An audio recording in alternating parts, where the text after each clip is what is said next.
I just want to know. I just want to know at what point this kind of stuff becomes abusive and reportable. I just want to know at what point human beings became this dysfunctional.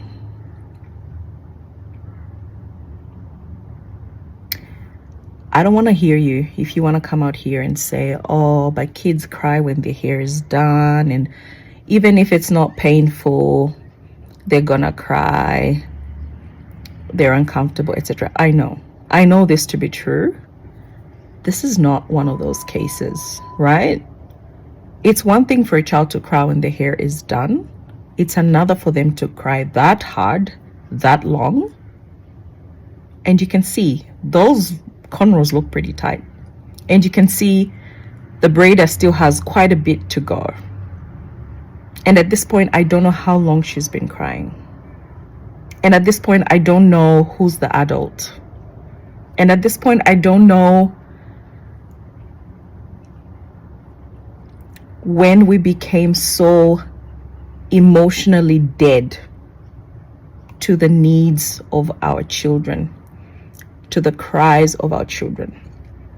Don't get me wrong, a lot of us have these experiences. We've grown up like this. Beauty is pain, right?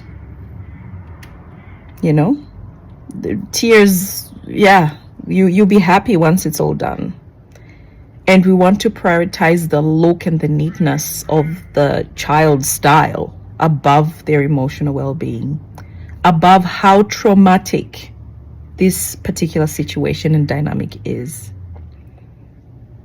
I know a lot of us have these experiences. Africa, you guys know what I'm talking about. Obviously, doesn't seem to be Africa, but I'm saying just because we endured it does not mean it's normal. As we move from one generation to the next, it should be clear that there is improvements that are happening from one generation to the next. If we are still the same way we were today as we were in the last generation, we've lost it. We need to be improving on these things. This kind of stuff shouldn't be happening. If she's uncomfortable, if she's crying, if she's tired, even if it's not painful, for example, right? Take for instance, the braider is actually quite gentle, the style's not painful, which I don't believe to be the case. But for example, if it is, you cannot allow a child to just go on crying for that long. Even if you know they're comfortable and not in pain. I mean, they're not comfortable, obviously, but I'm talking about pain, comfort, right? Even if you know they're not in pain, if a child is crying, yeah, a little bit of cry. But then there's a time where you need to say it's too much. And for me, that's too much crying. That's too much exertion. Yeah? How are we going to finish this style with the child in that state? We can't. There's so many ways to go about this. Yes, you've paid for money. You've paid for it. You know, you've paid money for it. Yes, you want it to be over and done with. Yes, might not be in pain and whatever. She always cries. I don't know what the excuses may be, but there's so much you can do.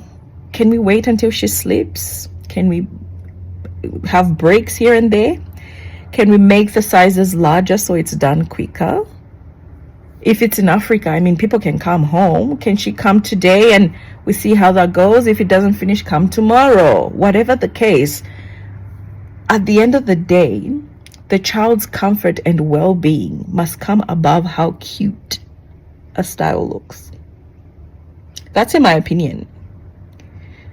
And I know a lot of you guys will agree with me. Like, at what stage do we put a stop to this kind of thing? And I'm not saying my kids won't cry. Like my boy, if you see him running around with his hair, he looks like his hair is just, it's clean and moisturized, but I don't pay a tremendous amount of attention trying to comb it and do whatever. Like, I don't want them to experience pain with their natural hair. I don't want my kids to have funny memories, traumatic memories about me or anyone else handling their hair, even if it means them never looking smart, as in the standard of smartness. Sometimes we put our priorities are messed up. You want to prioritize the look of the child and how cute they look above their emotional well-being. How is that an adult decision? I'm just asking.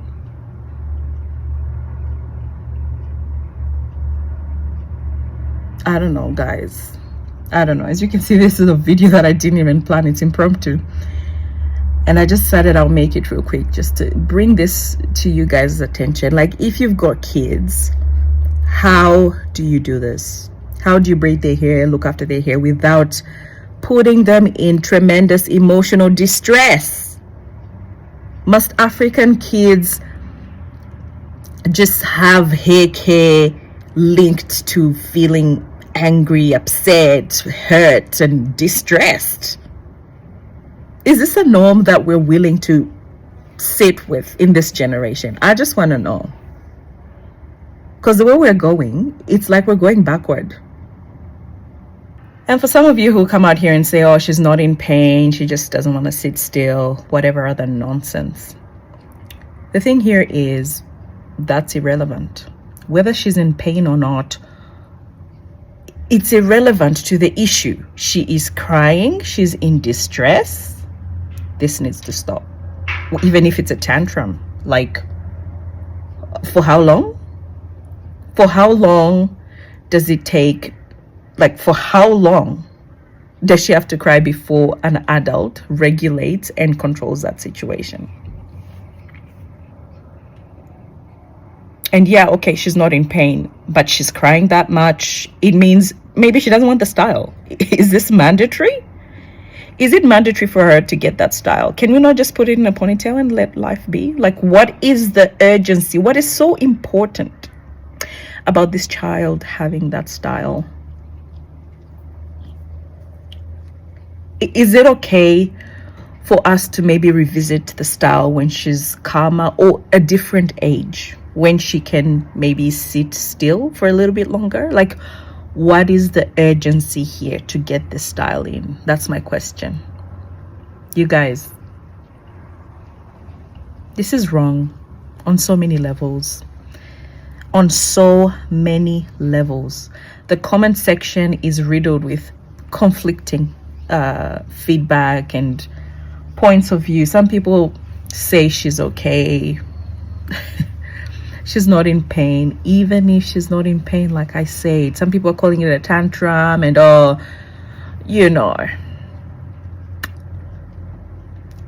yeah, like I just can't. And maybe it's just me, but the simple fact the child is crying, already my nervous system can't take that. Let alone crying for that long at that high-pitched note. If I was the braider, I would start getting distressed myself, right? I can't even concentrate. I can't even focus on being gentle or smart or clean parts. Like, we cannot continue in this situation. Leave your thoughts below. I'll be keen to hear them. I'll see you in the next one.